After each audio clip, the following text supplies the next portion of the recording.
sports in a different location. If you're wondering why we're here, we're going to get straight to the point and open off with this lead here.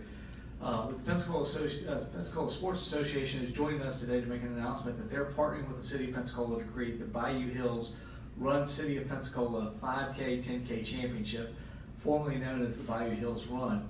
Runners will now have the opportunity to earn the titles of City Champion, and overall winners will be recognized by the City Council.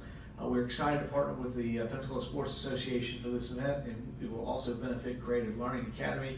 I'd like to introduce at this time Rick Johnson to come forward. He's got some prepared remarks that he will take, and after that, we're happy to take any questions. If you have questions about the Bayou Hills City of Pensacola Run, we'll be happy to take those. Rick, thank you very much.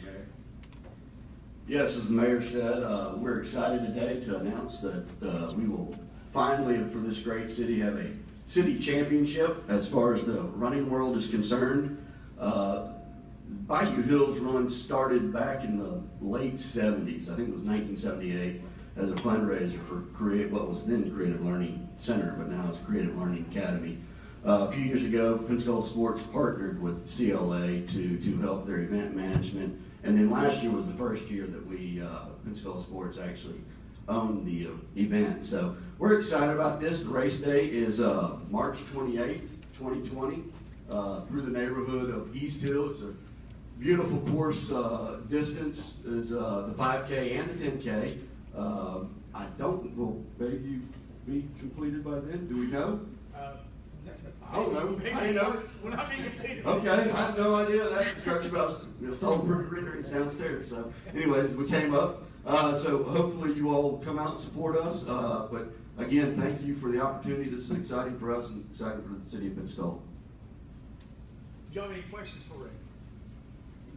Let me just say, I've never seen Rick more pictures taken at this press conference. So I don't know if it's about you or what's going on, but I've never Got to seen be the purple shirt. Thank you all. Rick, thank you very much. Thank you for doing that. It'll be great to have a city champion. So I know we have that in several other sports. Really appreciate what Pensacola Sports does for us. Certainly running, I know I'm very active, involved, and know what they do with tennis in the community, but it's so many other sports that you're working with us to be a part of. We certainly appreciate it. Thank you, Pensacola Sports Association, and all you do.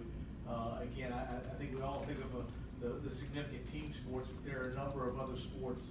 Pensacola Sports really is a great supporter of, and we wouldn't have the facilities nor the opportunities that we have without Pensacola Sports Association.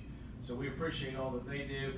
It's also interesting to notice the importance of tourism through sports marketing, what it can be, and I think that's one of the things that really Pensacola Sports helps us unlock more than anything else, is that opportunity for tourist opportunities through sports and use of sports. So we will continue to be providing all of those things. I know several of our, and I appreciate Brian, we use several facilities for sports marketing, and we will continue to do that in our partnership with the Pensacola Sports Association. Going into some things that we've done since then, I would say Stormwater Award, I do want to recognize, I think I saw Derek and his team. I'd like to recognize the City of Pensacola Public Works and Facilities Department has been recognized for higher performing municipalities in the 5th Annual National Municipal Stormwater and Green Infrastructure Awards, earning the gold recognition in programming management and silver recognition for innovation. These awards celebrate administrators of municipal stormwater systems, or MS4s, that perform beyond regulatory requirements. I'd like to thank and commend them for being recognized on a national level for their great work in improving the city's stormwater management. We've sent a press release, so we'll be sending out more information, but that will be coming forward. Derek, your team, everybody involved with that from Pensacola Public Works, I'm very proud of the work that they're doing. Also, I want you to know, next Monday is Veterans Day. We will not be having a press conference. We hope you will be celebrating that which we are in the month of Military Appreciation Month. On Veterans Day, please note that the offices will be closed next Monday. Your trash for John Pittman, if you have trash or recycling on Monday, it will be Tuesday. If you're Tuesday, it will go to Wednesday. So please remember, and if all of you in the media can help remind us to get people next week to make sure they remember that they have Monday trash or recycling, it goes to Tuesday, and all our Tuesday people go to Wednesday. So that will happen as well.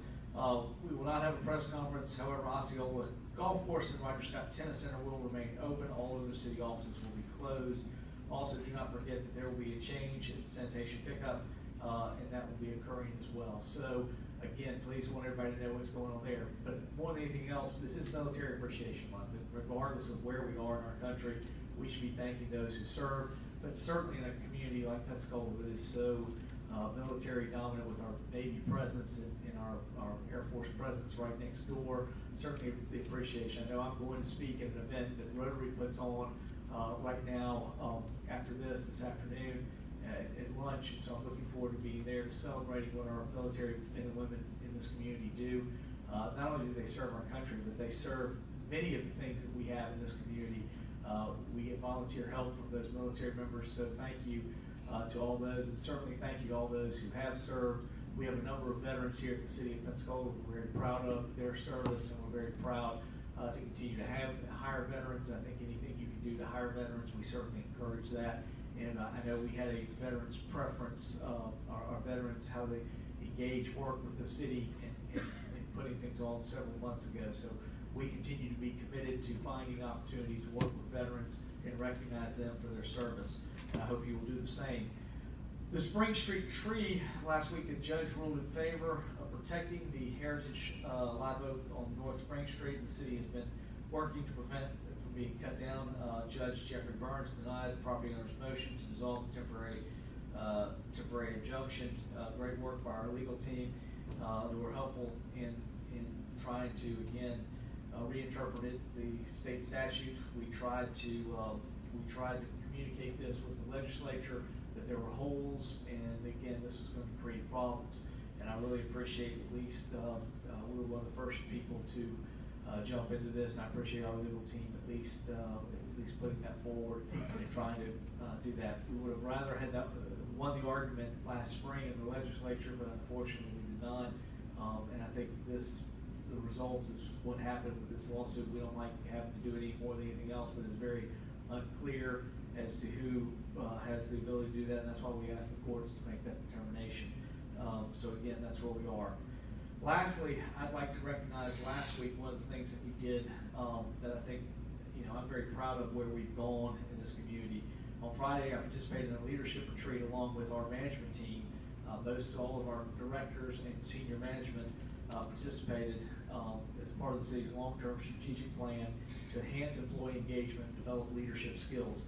Quint Scooter was our keynote speaker, and he was addressing most of the topics in improving employee retention, implementing measurement goals, and engaging employees. We are also participating in several team building exercises and Adventures Unlimited to help strengthen employee relations. Again, this was I think was really what we talked about at the beginning point, is how do we invest in our own people, not only what we do in compensation, but how we give them training.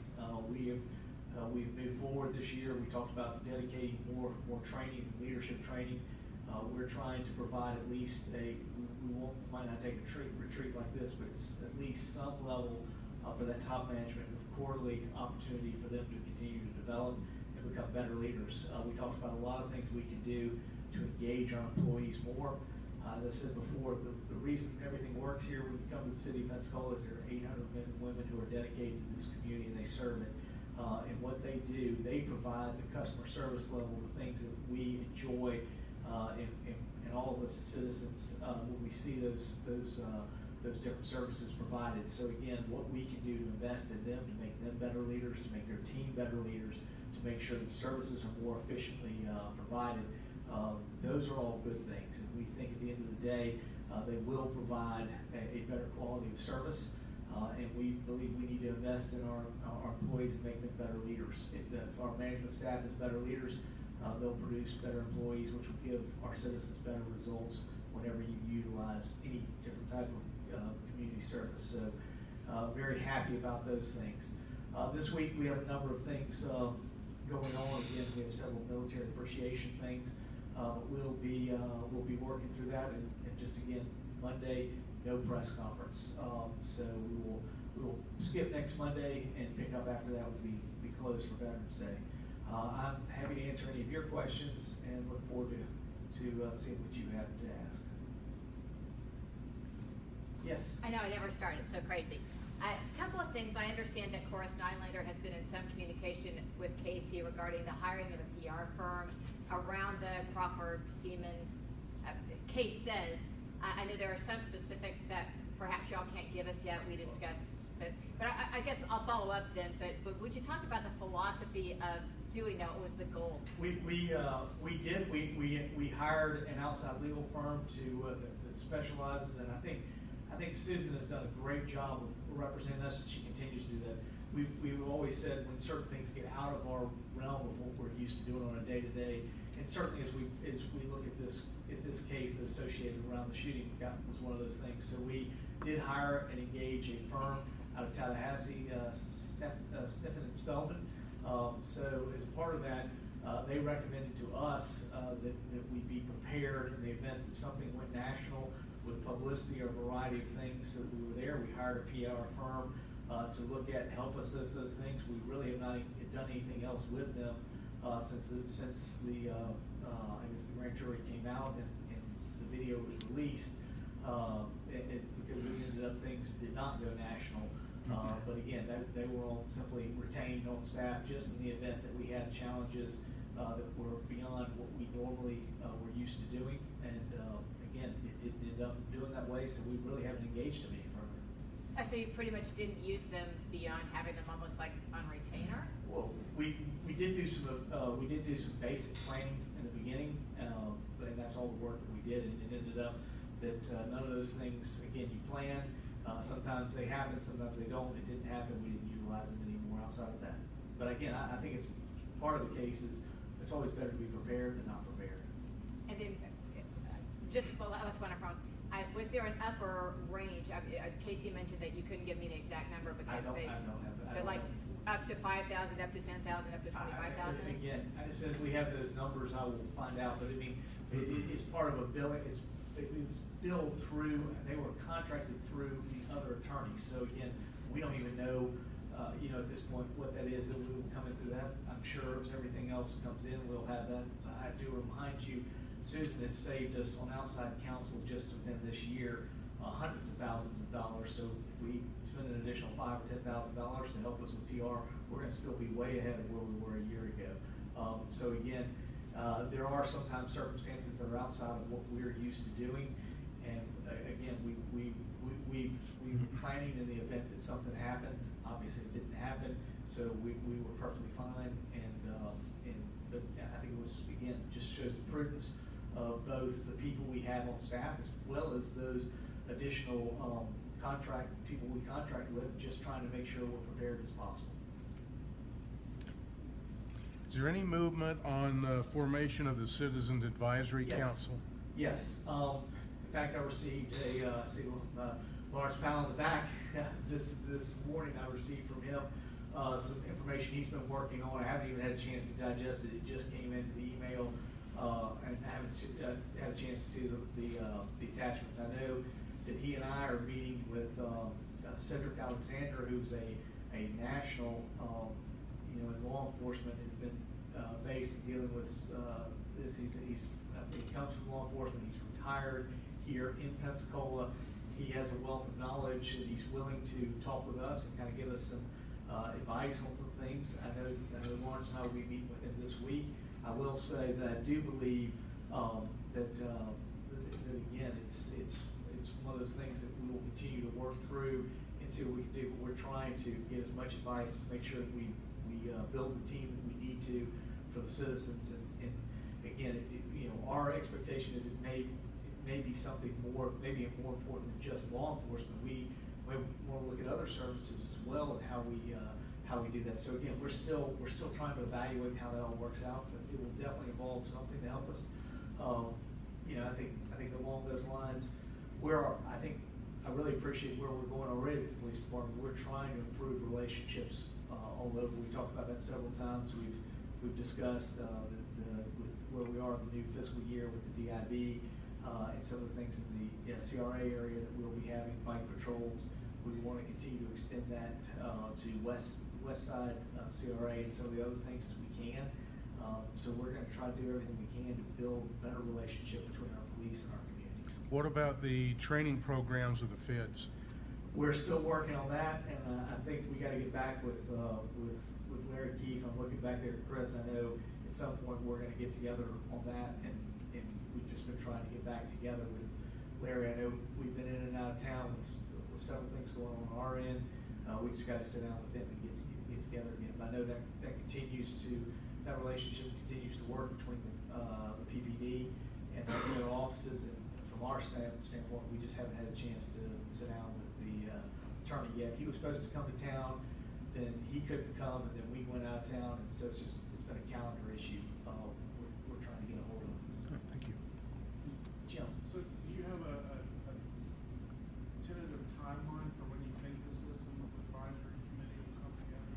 You know, I think it was interesting. You know, I will say that was the one thing I thought that even the Dream Defenders were at least reasonable about. They gave us a little bit of time to do it. I think we're evaluating it, and I think we could do something certainly by next spring into summer. We should have something. I see Mr. Powell nodding back there saying, yeah, I think we could do something by that time point. But again, we are evaluating it. We are looking at whether it would be more than just dealing with police. And I think there's a good idea that we should be doing more than just law enforcement. We should be doing all aspects of the community, and so we're looking to do that. Yes. Couple of questions here. Citizen advisory. Yes. Involving retired law enforcement, are you also maybe looking at going in other directions involving people like the ACLU?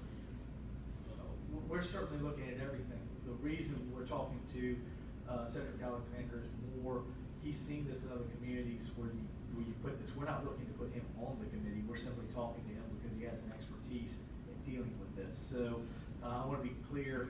He's not talking about serving or taking any capacity in it. Yeah, I guess but I'm talking about advising. okay, but he has been involved in other communities that have done this. So again, we're trying to learn. I mean, we figured might as well learn from somebody who's done this before nationally. And then also on combining other issues, I mean, this is a law enforcement issue came out of an incident involving law enforcement. Don't you think throwing in other issues kind of dilute this? I mean, I think we have, our whole goal in neighborhood services has been dealing with all the services that we have. And there's no doubt that there are issues. Is Is this neighborhood services or is this law enforcement interaction? I think it's everything. I mean, when you're looking at, it's how neighborhoods combine and interact. The police are simply one service that the City of Pensacola provides. The City of Pensacola provides a number of different services. If we're not working with you at parks, we're not working with you with public works or a variety of other things, sanitation. How do you engage? People are getting shot. Jeremy, I'm trying to. I mean, is this a question? I mean, are we going to there? It's like you're throwing in neighborhood services with an issue where, you know, a police officer shot. The issue of what we had, I mean, again, the fact that the police officer shot, I thought we dealt with that in the sense of what the city has already done, and what we're moving forward. Our goal is to develop relationships. You remember what we're saying was we're afraid of the police in our area. We're afraid of things and how we deal with it. The issue is, okay, how do we take any of our services and make them suitable to what you're doing in your neighborhoods? How do we create better engagement? And again, I think from that standpoint, it should be looking at all those things. But we're evaluating, we're looking at it. I mean, if we just do something with police, I'm afraid it may not have any substance and it may not go any further. If we don't have another incident, then what do we do? I mean, what have we done? We haven't created, if we're just responding to incidents, I don't think that's what we want. I think what we want is something that engages neighborhoods in the services and make sure the service delivery so that we don't ever have an incident. I mean, I think that's the objective here. It's not simply, oh, we had an incident. If we had an incident, we just say, go do what the Pensacola police have already done. They've already evaluated the incident, they looked at it, we'll grow from it, and we'll go there. Our question is, how do we make people in those neighborhoods feel that they're engaged with those services in a way that those services are administered in a way that every different neighborhood wants. So I think that's what we're trying to do, and it's not, toward that end, it's not just about police. I mean, we have issues, we've had discussion on fire, okay? What do we do with the fire department? What do we do with Parks and Rec? I mean, how do we make sure the engagement of those areas are happening with what you and your neighborhood want? Yes? I guess, follow up on that, if you run the mission of this committee, at what point does it just become like a second city council? And the lines get blurred between what the city council does and what this advisory? Those are things that we're trying to figure out as well, which is part of the kind of question of coming up with what, I mean, we do have a city council, that is sort of their job, to evaluate things, so we're trying to figure it out. Our level was trying to figure out how better to make neighborhoods engage with the services we provide, and that's what we're trying to figure out.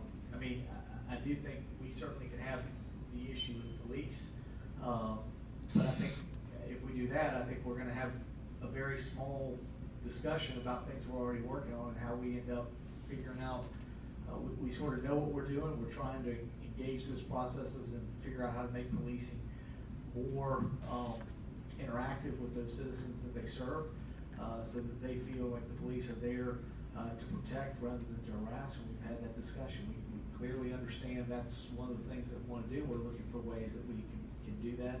I would say the vast majority of areas of the city of Pensacola, the police are observed as protectors in the things we want to do. We realize we have not had that in every neighborhood, and we want to find a way to make that happen. So that's sort of the idea, but that's not the only idea of what's there. I mean, I think that's kind of the concern we're looking at. And as far as the incident, I mean, that's sort of speaks to what we've already discussed. How are you planning to select the members of the committee? I think that's kind of sort of what Jim is getting at. We're talking about having a council member delegate, like, SRIA. We're looking at all those things. I mean, do we have it by district? Do we have other organizations who are in there, like the NAACP and some other things? Do we have those in there? I mean, we're looking at all those things. So there's no doubt as we look at it, we're trying to evaluate. I mean, you know, it is regrettable the incident we went through, but I think if we're just trying to micromanage the incident, I think we've taken what we've done. We've tried to administer. The police department has been clear about what process they went through, and we're moving forward. We're taking lessons learned from this and implementing. So I'm not sure what the advisory council does if the whole idea is simply to respond to this one issue. I see the advisory council is dealing with a number of issues that were presented to us that weren't just the Mark Crawford shooting. I think if that's all we're focused on, it's going to be a really tight committee, and for the most part, that's been wrapped up, I tend to think. Well, I mean, to push back on Liberty, I think what Jim and Jeremy are getting is there hasn't been an outcry for a sanitation advisory committee. The pushback has specifically been on perceptions of race relations and policing in the minority community, especially. This brought it out, but this isn't the only incident that they're concerned about, I think. And we totally agree. I think that's the broader picture, which is more than just, but it was referenced with sanitation and shooting, buddy. I mean, my reference is exactly, the whole point is it's gotta be broader than just the Mark Crawford shooting, or else I don't think we're gonna accomplish much more than we've already worked to accomplish. I think all the things you just mentioned are exactly the reasons why it's a neighborhood related initiative that deals with how neighborhoods feel within the services we're providing. If those neighborhoods come to us and say, listen, I got no problem with the way you pick up the garbage, I'll be the happiest person here. If they say, you know, we do have problems that we see with the police in this, well then how can we do that? I mean, I totally see that committee doing it, and I see it doing it on a neighborhood focus. I have many neighborhoods in this community that do not have the concerns which you just mentioned, but I do have some that do. And you know what? It's our job to make sure that we don't have any neighborhoods that feel the way that you express. But you know, that's why I think the focus should be under neighborhoods and not necessarily in a different direction. Because I mean, those are the things I think we should be looking at. Yes? Can't you though see a scenario where people in St. Types are concerned about traffic on laneway or something, and that's wildly different than people being concerned about this other thing that was a catalyst for the citizen advisory committee?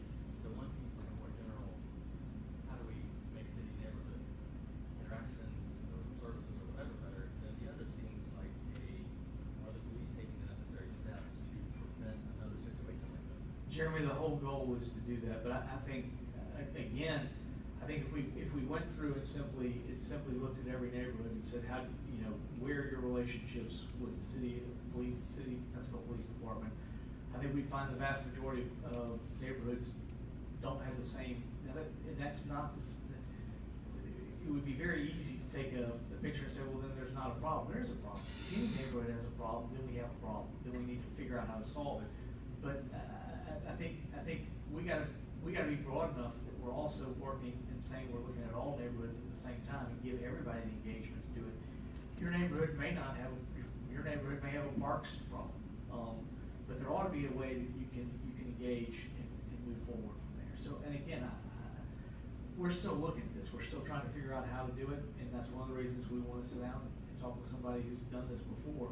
And we're still in the evaluation process at this point. Have you looked into how the police officer was hired 6 months after his training officer said he didn't have what it took to basically be? All I will say is I'm not involved in the day-to-day hiring of police officers. You know, again, they have a program, and I'm much less, Jim, I'm certainly not familiar with what happened 4 years ago under a prior administration. I will say that as we look at what happens in the city of Pensacola, I think you will see changes over time based on the system we have with when you go with a strong mayor, things do change from time to time when you change administrations. This administration has chosen to focus much more on leadership development, employee development, and where we go from there. There was no employee manual. We've reinstituted that. There were no programs as to deal with other parts. We've changed that. And again, I'm not saying some of the things that we've made changes on already, you're not going to see the fruits of those for years to come. But I do believe we are in a much different place. And from my standpoint, I just want to clarify, I don't know what was going on 4 years ago. I'm more than happy to have Mike Wood come up and talk with specifics, but I would like us to realize we have made a significant change in how we deal with employment here at the city of Pensacola, and how we also not only engage and train in what our expectations of our employees. And so I think from all those standpoints, I hope if you see nothing else, you see that doesn't mean we're going to be perfect, but I hope you judge us on the way we respond to events, what we do, and then how we train going forward. I think that's more of that. But I'll have Mike come up and he can answer any specific questions you might have, Jim, because those are things I don't have specific. I was not here 4 years ago. Did you have a question? I mean, I guess, do you know why the officer was hired after having to resign out of the training program? Yeah. That's not uncommon. Sometimes officers have issues during their field training program. I believe in this case it was about report writing. You have a serious incident or a hot call, you have to be able to calm down quickly and put those thoughts on paper. You have to be able to write that report quickly before things maybe slip your mind. Some officers have difficulty doing that. They end up resigning because they're not able to complete the field training program. They go and get that fixed. They go work on that. Sometimes they take classes and they come back and they reapply. So that's certainly not the first time that's ever happened. Did they have to go through another field training? Yes. I guess those, at least from our files we got, there's only the first field training program in this file, there's no subsequent field training reports where. Okay, I would have to look into that because he would have to go back through it again. He would have to successfully complete it again before he's put back on the street. From the reports I read, it was more than just the report writing. It was also his interactions with the public. He came off as rough and not personable, and also he had officer safety issues such as breaking traffic laws, responding to calls. Okay, I'm not familiar with that. I'm not disputing that, but I can tell you that when he was rehired and went back through the second time, they're not going to put him out as a solo officer unless all of that has been addressed and fixed.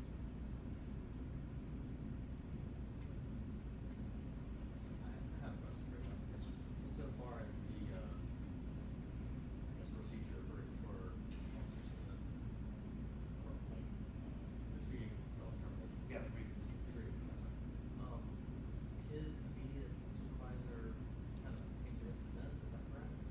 It was his lieutenant.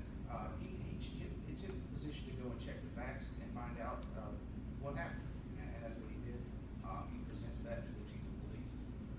That's an opinion of the supervisor. He presents that to the chief, and the chief will make a decision on whether it goes past his desk or not.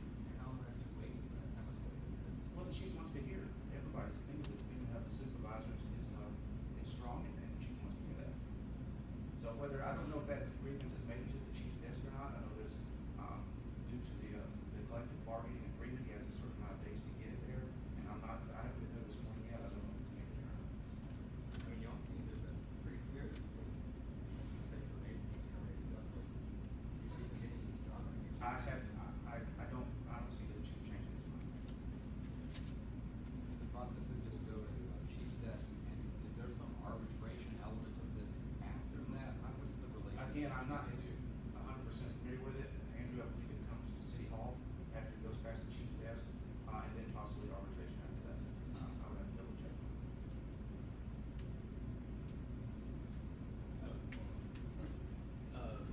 When will the chief be available for, you said you'd be available to answer questions? The answering the questions on the video that I talked about last week are not gonna happen. He has decided not to do that. There's possible pending litigation, and he feels that it's best not to go, into the video. The video's out there for everybody to see, and, he wants to limit that.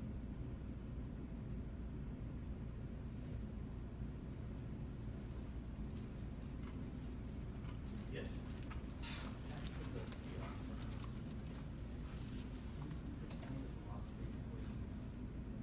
Hiring a PR firm presents something that usually have a case legally for a benefit of perspective. Like, versus just providing straight information and just guess the route of the. Why would you even want to hire a PR firm on this? We didn't hire a PR. Or retain? Our legal department, the attorneys that we engaged advised us to go this route. We engaged people that they had through their contract, and we didn't do that. Jeremy, again, I can't say it anymore. Our whole goal was to be as prepared as we needed to be. I mean, we didn't know what may happen with the story, and so at that point, we looked at all the things to make sure that we were prepared, and as it ended up, it did not happen. And so, I mean, from that standpoint, the work we looked at it was if something did happen, they would have been engaged. If not, again, it ended up we didn't need to. But at that point, there was the advice of our counsel that we had hired, the counsel that we had hired to help us with this. Now, that counsel will continue to be involved in any civil litigation. If there is civil litigation, that legal counsel will be involved in that standpoint. But again, they advised us that they had these people on staff, and as a part of our ability to pull them in, we would be able to work with that. We did talk with them. I mean, from that standpoint, we were trying to be prepared if something did happen. Did that firm ever develop a narrative, or did they provide you with anything? No, I mean, they basically, talked to Casey, there were some positions of what might happen, different scenarios, ended up none of those things played out, so I mean, from that standpoint, we didn't need to go any We further. looked at our talking points, reviewed them, that's about all they did. Was the goal in using them more about crafting your message, or more about understanding the possible development of events surrounding the case if national media came to attention? I think exactly the latter part of figuring out what happens if we get in a point where we ended up having this becomes much more of a national issue and story, and what happens if we're not prepared for that. I think we meet every week with you guys. We know everything to do. We're certainly here. What happens if it turns different from that? That was something that we did not have, or we did not have the experience in dealing with, and at least wanted to make sure we were prepared if something happened. As it turned out, nothing did happen more than that. From our standpoint, we've never shied away from being involved with you guys and going forward in that discussion. I just want to get the verbiage right. Was it a law firm that had PR people on, I just seriously, I respectfully want to say. The law firm has the connection with the PR firm. That is correct. Susan hired the law firm, they have the connection, it was through that connection that they were engaged. They simply talked with us, evaluated what we were doing, and were prepared to act if they needed to be involved in any other way. Technically, we didn't hire the law firm. They were under contract with the mayor that got here. They handled these cases for us, the city in the past. And the people that they had used was who we used. Okay, so it was a separate PR firm, but Well, you spoke to PR a firm is PR connected. The Gave PR them firm- money. PR firm is, well, we won't give, we'll probably give the other law firm money as they will end up Yeah. submitting bills. I'm sure somewhere or another they have an agreement through there with that. They have the relationship. Stimson and Spellman have the relationship with them. They simply made it available to us and said, at this point, you may need to think about this. If something happens, you don't know with a story like this, something more significant could happen. It's like hurricanes. I mean, to an extent, we're pretty familiar with hurricanes, but every now and then, if we really get hit by a Michael or something like Ivan, we gotta be prepared a little bit beyond just getting a tropical storm category 1. And so I think from that standpoint, we tried to be prepared. That was what they were there to do. From there, we really did not utilize them in any other capacity to do anything. I mean, they have not. Yeah, I was Basically, seriously speak just to trying to that. get the verbiage right. I want to say it right. Yeah, sorry to jump in, I just wanna add that, so, as a former member of the media and, working this profession now, I'm having a hard time understanding the negativity, I guess. So, basically, you have me, you have Mike, if this had turned into a national incident where we had national media parked outside, we still have to serve you guys, the local media. And so this was kind of like he said, in case this became something out of, what we felt like we could handle, we wanted to be prepared, so. It's not negativity, it's curiosity. I want to be very clear. I can only speak for myself, but it's curiosity. And then, I don't know at what point my office reached out to you last week, but when things aren't readily available, one becomes slightly more curious, not because there's anything wrong, but just because we're trying to get an understanding and then to I would say it's accurately negative. convey it. I would, well, again, I think the question was, what did we pay? And again, at this point, we don't know, because we haven't gotten the bill from Stifton. Right, and that's, just an answer. And so, I mean, we I don't consider looking for answers to be we never negative. engaged the firm. They came through the attorney's office. Right, obviously, Mr. Siemens' counsel introduced that term, hire a PR firm, so we were just trying to get clarification so that we can accurately communicate what happened. Again, there are a number of things that have happened to this. I don't care which side it is. The city's, our main issue here is to take care of the city and the city of Pensacola and promote what is right, and that's by doing about everything else. You have a lot of other French characters who have their agenda to do, and they will continue to produce that. I was on Andrew's show when the guy said, we went and did the investigation prior to the fact of FDLE doing that. I mean, people are gonna say a lot of stuff. I would expect you as the media to begin to question, why does somebody begin to make an announcement that is clearly an inaccuracy and a falsehood? I think those are the things that are here that are more important, which we necessarily hadn't seen, but that's okay. Our issue is we're here every Monday. We're here to answer your questions. We're here to be where we are. We're gonna tell you exactly what happened and exactly how it happened. If you're curious as to why we did it, again, I would say this is a little bit different than we've come into an impact that we've had before. We were advised by that law firm to do so, and we talked to them. We never engaged them any further because other than it never ended up turning into the story that we thought it could have or other things. So from our standpoint, we simply wanted to be concerned if it did. The other law firm, they advised us, they've handled these cases for other places where they have become national events. And so from that standpoint, that was their advice to us. And you feel it's negative? I feel it's negative. Well, again, Jeremy, that's the great thing about opinions. People can feel how they want to, whatever they want to feel. But at the same time, again, the fact that we never did anything else with them going forward, I mean, they weren't needed. But if something had happened, if the story had been different, we may have needed it. Well, what something has happened, meaning is it going to happen? Absolutely. The PIO department is perfectly capable of building any media, and to say that like bringing on a PR firm is just extra, you know, Well, wait. PR has a distinctly negative ring to it. Well, It's not PIO, it's PR, and there's a reason there's a different actor. Well, again, from our standpoint is, if this was a national story, there was gonna be more that we needed to do and be prepared for. That didn't happen. We've never done anything else. You've never seen us, this person's never showed up to do anything else or handle any of y'all. So in essence, we've never really done anything with them. We did ask, we were advised by Stephen and Spelden, we followed their advice. I mean, they were our legal counsel. If it's negative to follow their advice, we follow their advice.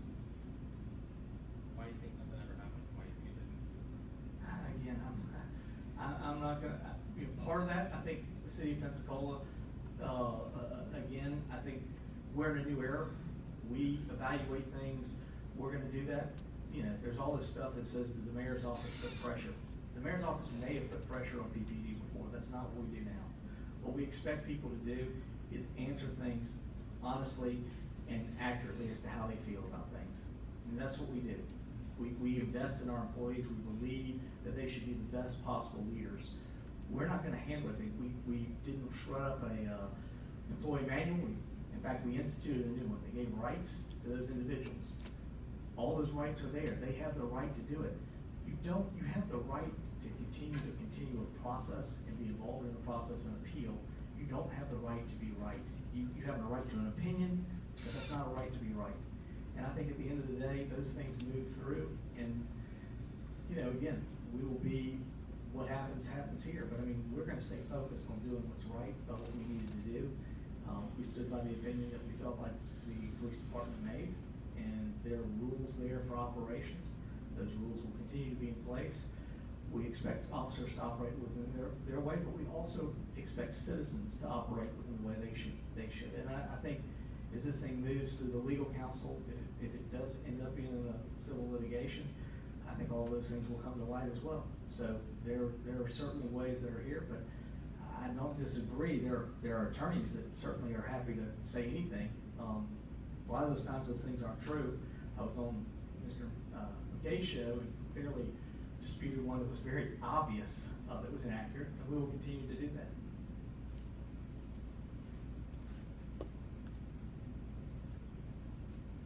Thank you very much. We will not be here next week, so do not come next week. We'll be here the following week, and look forward to seeing you. Enjoy your Veterans Day. Please thank the